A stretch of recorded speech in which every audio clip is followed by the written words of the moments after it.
films, and I am actually on the second, which I guess right now would be the third, because I reviewed the first Purge, the one that just came out in July, then the original Purge, and this is Purge Anarchy. And I'm reviewing all of them from this box set that came out. It's a Blu-ray, 20 bucks. I got it at Best Buy. They actually are releasing all of these now in 4K as well. So if you're interested in the Purge in 4K, you can buy individual ones. I think they're like 17 bucks each or something like that. But I was perfectly fine with Blu-ray. Okay, so the second Purge. Now, if you watched my last review, you know that I originally wasn't that crazy about the first movie for the simple fact that they didn't show the Purge. It was a single house and that was it, because it was on a shoestring budget. They had literally no money to make that movie, and they filmed it basically inside a house, and it made a ton of money. So they took all that money and they used it for the second film, making the second film 1,000 times better than the first movie. Now this is the movie I wanted to see.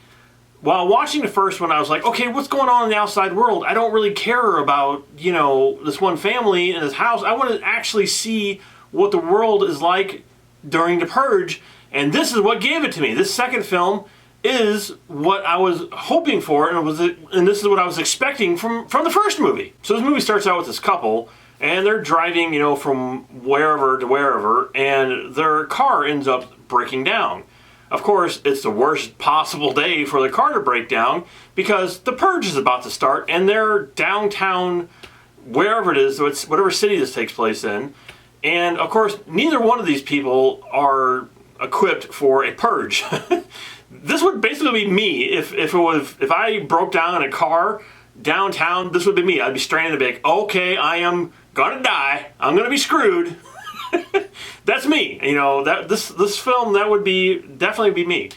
I would probably try to go hide somewhere, but I'd still probably end up getting burned or hung or get my head chopped off or shot or whatever else way they're gonna kill me in this movie. Yeah, that would be me. This is me right here. Yeah, goodbye. I'd be done for. So there's also another guy they're introducing in this movie, and he's almost like a Punisher-like character. He's a really cool character, and I love this character in this movie because, you know, he was going to go out and purge that night because he had an agenda to go and do something, which if you haven't seen this movie, I'm going to try to give you very little spoilers. So he was going to go out and do something that night, but he's not a bad person. He's not a bad guy. It's just something that he needed to go do. And of course, that night of the Purge is when if you need to go do something, take care of something, that's the night to go do it. And then we have another couple who are sort of, you know, just barely making it, scraping by. They don't live in a great neighborhood, and they have a sick father. And, you know, they have their storyline. So there's basically 3 storylines going on here that all of them actually start combining together, of course. They all meet each other.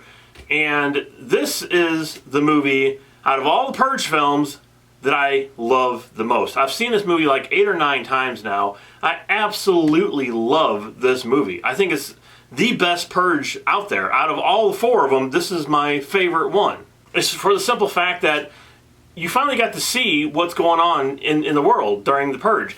And the small things that are going on in the background are so creepy and so bizarre and so terrifying. Just like there's a scene where this bi-state bus goes by and it's on fire. And it's only there for 5 seconds. Or if they look down an alleyway and they see somebody getting murdered down there in a really horrific way. Or things like that. Just the glimpses of what's going on in that world for the 12 hours that you can do whatever you want is really terrifying, and they did it so well in this film. So I also mentioned that these are great action films, and they are. They are really, really good action films mixed in with, of course, the horror of everybody murdering each other. And you got all these super rich people, which they didn't really get to until the first Purge, but now you kind of get to see them in here. They love going out and murdering lower class people, apparently. And it's their right during the Purge to go out and do whatever they want. So they have like these people who need money, or they want to donate money to the family, and they go out to these rich people's families and let these rich people kill them. And again, it's just so disturbing, but I can almost see that. I can almost see some of these uppity people who have way too much money who would do this. And that's what makes this movie, you know, even though it's based on this ridiculous concept, that's what makes it scary, because I really, truly believe that people would probably go out and do this. So as the night goes on, the Punisher type of guy, he is sort of becomes in charge of the group of people who got stuck out there who really didn't know what they were doing. And he's sort of the leader here. Now that I've watched all the movies, I kept thinking to myself, you know what? They should have introduced a character at some point in the first movie, in this movie, or somewhere, who was sort of like a Michael Myers type of character, who was sort of like a Jason, or not even a Freddy character, but some kind of creepy, scary serial killer who would go out on Purge night. And every movie this character could have been in, and this is me just thinking out loud, but that would have been really cool. It would have been I can't talk. It would have been a really cool thing to see, like sort of this killer that you get to know in every movie who's out there, who randomly goes and kills people, and he could be like this legend on Purge night who goes out there and he's never been caught and he murders like a massive amount of people. Just think of Jason, who would have free reign of everybody on the street, and he could just go around and do whatever he wanted and would be unstoppable.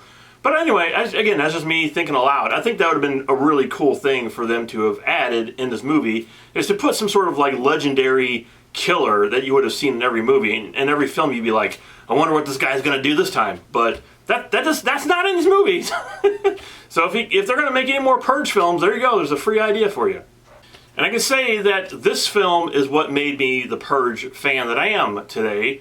Because the first one, I was like, it's okay, until I saw this one, and then went back and watched the first one and enjoyed the first one so much more after seeing this one. But this is what really did it for me. This is a really great film. And for those out there who just want to make fun of these movies and say that they're stupid and they're dumb and, you know, they have no plot and blah, blah, blah, you know, they're idiots. So for people who enjoy action films and horror movies mixed in together, you will love these movies. I don't understand why there's so many people out there like, all these movies are stupid and they're dumb. Just like the ones with the Saw films. I mean, people out of any kind of franchise, people are like, oh, they made what, 3 or 4, 10 of these now? They're stupid. And then they never seen these and know nothing about them except for the idea or the plot, but won't sit down and watch these movies because they are extremely good. The second one here being, I think, the best out of the 4 so far. For The Purge 2, I am going to give The Purge 2